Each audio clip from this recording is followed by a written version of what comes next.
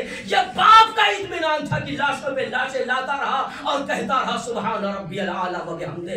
اور عصر عاشور کے بعد یہ بیٹے کا اطمینان ہے کہ ایک مرتبہ جب سب شہید ہو گئے، زین العابدین نے سب کو دیکھا ہے کٹی ہوئی گردنوں کے درمیان ریت کربلا کو جمع کر کے گرم ریت پر سید الساجدین نے سر سجدے میں رکھ کے کہا سبحان ربی الاعلیٰ و بحمدہ۔ ایک باپ کا اطمینان کربلا میں تھا، ایک بیٹے کا اطمینان تھا، اور اسی اطمینان کو باقی رکھنے کے لیے سید الساجدین زین العابدین کربلا کا مقصد بھی دنیا کو بتانا ہے کہ کیسے کیوں میرے بابا کو قتل کیا گیا ہے۔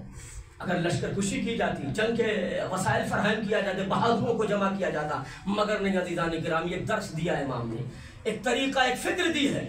غلاموں کو خریدتے تھے اور سینکڑوں غلاموں کو امام نے آزاد کیا۔ کیسے؟ خدمت کے لیے نہیں، کسی اور کی پراپرٹی سے نہیں، اپنی کمائی ہوئی دولت سے امام نے غلام آزاد کیے۔ سال بھر امام رکھتے تھے غلاموں کو اپنے پاس، اور کیا کرتے تھے؟ انہیں تعلیم دیتے تھے، علم دین، علم اخلاق، کربلا اور بابا کی قربانیاں، اہداف، مقاصد، یہ سب کیا ہیں؟ دیتے تھے امام، سب کو تعلیم دیتے تھے۔ اور جب آزاد کرتے تھے سب کی غلطیاں بھی لکھتے تھے، سب کی غلطیاں بھی لکھتے تھے۔ اور جب آزاد کرنے لگتے تھے، اچھا ہمارے ہاں کیا ہے، غلام اگر ہم خریدیں اور آزاد کریں تو کہے گا چلو بھیا چھٹکارا تو ملا، بھاگ جائے گا۔ مگر امام جب آزاد کرتے تھے غلاموں کو تو غلام جانے کے لیے تیار نہیں ہوتے تھے کہ مولا کہاں جائیں، آپ کو چھوڑ کے، آپ کا۔ اور یہ اہل بیت کا ایسا گھرانہ ہے جہاں غلاموں کو اتنے بلند معیار پر رکھا گیا ہے جہاں فکر انسانی سوچ بھی نہیں سکتی ہے۔ فضا گھر میں آ جائیں تو نبی بیٹی کہتے ہیں، خاتون جنت ماں کہہ کے بلاتی ہیں، بہن کہہ کے بلاتی ہیں، اور سردار جوانان جنت ماں کہہ کے بلاتے ہیں۔ ایسا اخلاق اور ایسا معیار سوائے اہل بیت کے ہاں کسی کو نہیں دیکھا گیا جو معیار پیش کیا ہے۔ تو غلاموں کو لائے، آزاد کیا، ہم نہیں جائیں گے مولا، آپ کو نہیں چھوڑیں گے۔ اس کے باوجود بھی امام جب آزاد کرتے تھے غلطیاں لکھ لیتے تھے، تمہاری غلطی یہ ہے، تم نے یہ غلطی کی، تم نے یہ خطا کی ہے۔ رجسٹرڈ باقاعدہ امام کے پاس ہوتا تھا۔ کیوں؟ سزا دینے کے لیے غلطیاں لکھتے تھے، مارنے کے لیے یا ذلیل کرنے کے لیے یا رسوا کرنے کے لیے نہیں۔ عزیزان گرامی، اس میں سارے پہلو ہیں۔ غلام خریدا، یہ بھی امام کی سخاوت ہے، اور غلام کو تعلیم دینا، یہ دنیا کو بتا رہے ہیں کہ ہدف کربلا کیا تھا، کربلا کا مقصد کیا ہے۔ اب جب غلام آزاد ہو کے جاتے تھے تو ان میں کوئی عالم ہوتا تھا، کوئی فقیہ ہوتا تھا، کوئی مجتہد بن کے نکلتا تھا، اور دنیا کے سامنے کربلا کا مقصد بیان کیا کرتے تھے، اہداف کربلا بیان کیا کرتے تھے۔ یہ کربلا کا مقصد ہے، یہ کربلا کا مشن ہے۔ اب جب غلطیاں لکھ لی، کریم ابن کریم، اب آئے تمہاری یہ غلطی ہے، جاؤ آزاد ہو تم سے، تمہاری یہ غلطی ہے۔ اچھا یہ بتاؤ، تم نے غلطیاں کی ہیں، میں تمہارا مالک ہوں، تم مجھ سے کیا امید رکھتے ہو؟ تو غلام یہ کہتے تھے واہ واہ واہ واہ کہ مولا ہم آپ سے اف اور درگزر، کرم کریم سے کرم کے علاوہ اور کیا ہم امید کر سکتے ہیں؟ زندہ باد زندہ باد، واہ واہ واہ واہ۔ تو امام زین العابدین گواہ کر کے، تم گواہ رہنا، جیسے تم غلطیاں کرنے کے بعد مجھ سے تمنائے عفو رکھتے ہو، ویسے ہی میرا بھی مالک ہے، میں اپنے پروردگار کی بارگاہ میں اپنے گناہوں اور اپنی غلطیوں کی تلافی کے لیے تمہیں شاہد اور گواہ بناؤں۔ جیسے تم مجھ سے امید رکھتے ہو کہ میرا آقا مجھے معاف کر دے، ویسے میں اپنے آقا سے امید رکھتا ہوں وہ میرے گناہوں کو معاف کر دے۔ ایک صلوات پڑھو پر محمد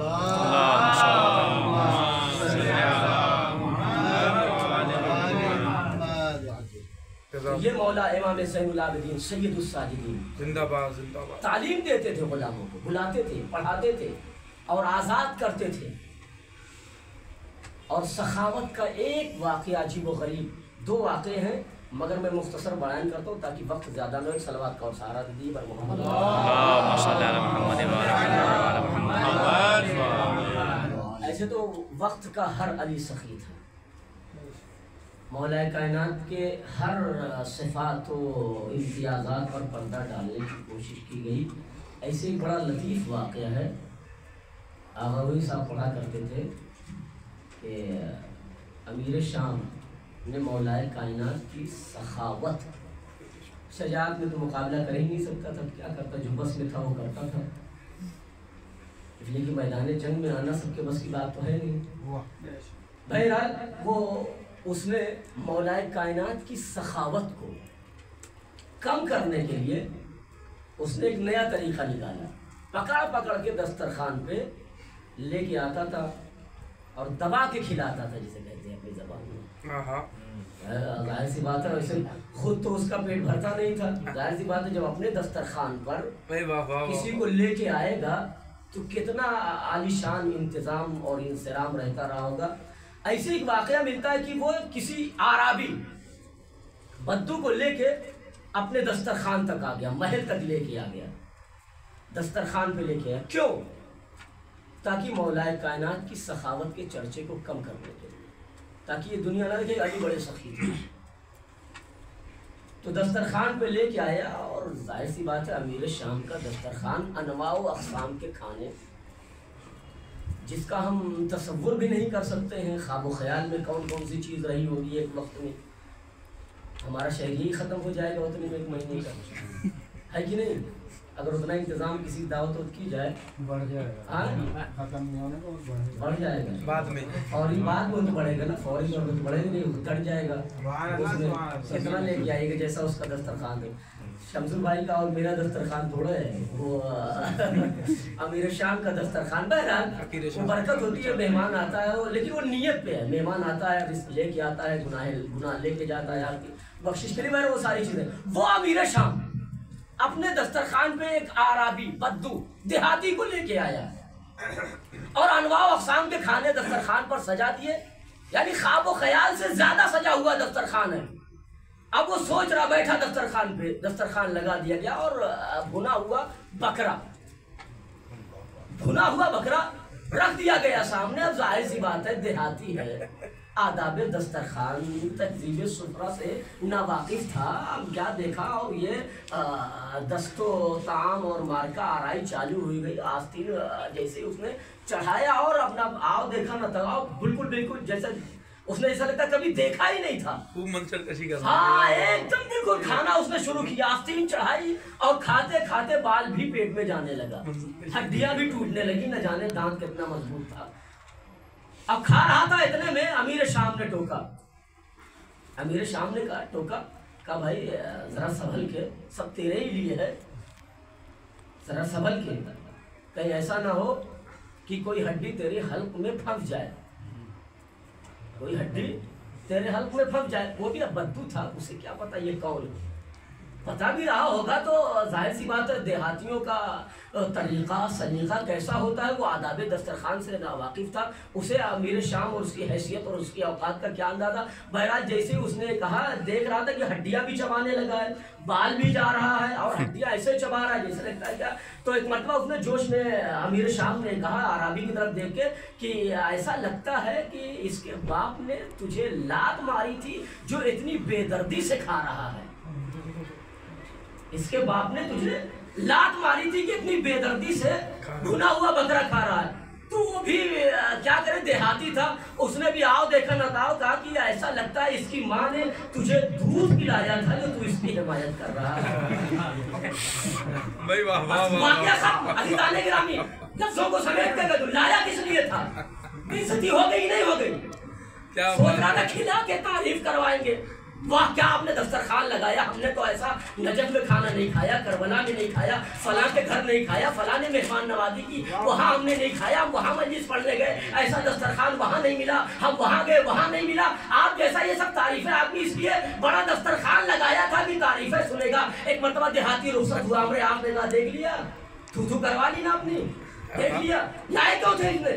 یہاں دسترخوان کا گھر میں لائے تھے تو ایک آدھ بوری باندھ دیتے گیہوں چاول لے جا بھائی، جیسے آج دیا جا رہا ہے غریب بتا کے ویسے دے دیے ہوتے، کچھ دے دیا ہوتا، 2-4 بکرے دے دیے ہوتے، مگر دسترخوان تک لانے اور محل تک لانے کی ضرورت کیا تھی؟ تو امیر شام نے کہا میں دسترخوان تک اس لیے لایا تھا کہ تاکہ جب ہمارے یہاں سے کھا کے جائے گا تو باہر کہے گا اے بھیا امیر شام کا دسترخوان، پوچھئے نہیں، اللہ اکبر، اللہ کی پناہ، کتنا بڑا دسترخوان تھا، بھنا ہوا بکرا، انواع و اقسام کے گانے ہمارے آج، ہم دسترخوان پر اس لیے لائے تھے کہ کھا کے جائے گا تو امیر شام کی سخاوت کے چرچے ہوں گے اور علی کی سخاوت کے چرچے کم ہوں گے، علی کی سخاوت کے چرچے کم ہوں گے۔ تو عزیزان گرامی، بحث یہ ہے کہ دنیا یہ چاہتی تھی کہ علی کی سخاوت کے چرچے کم ہو جائے، مگر اللہ جسے عزت دینا چاہتا ہے دنیا اسے ذلیل نہیں کر سکتی ہے۔ ایک اعرابی کے ذریعے سے امیر شام کو ذلیل کر کے اللہ نے بتایا کہ دیکھو علی کی سخاوت انما نطعمکم لوجہ اللہ ولا نرید منکم جزاء ولا شکورا، علی جو کھلاتا ہے وہ اللہ کی مرضی کے لیے ہوتا ہے۔ ایک صلوات پڑھ دے۔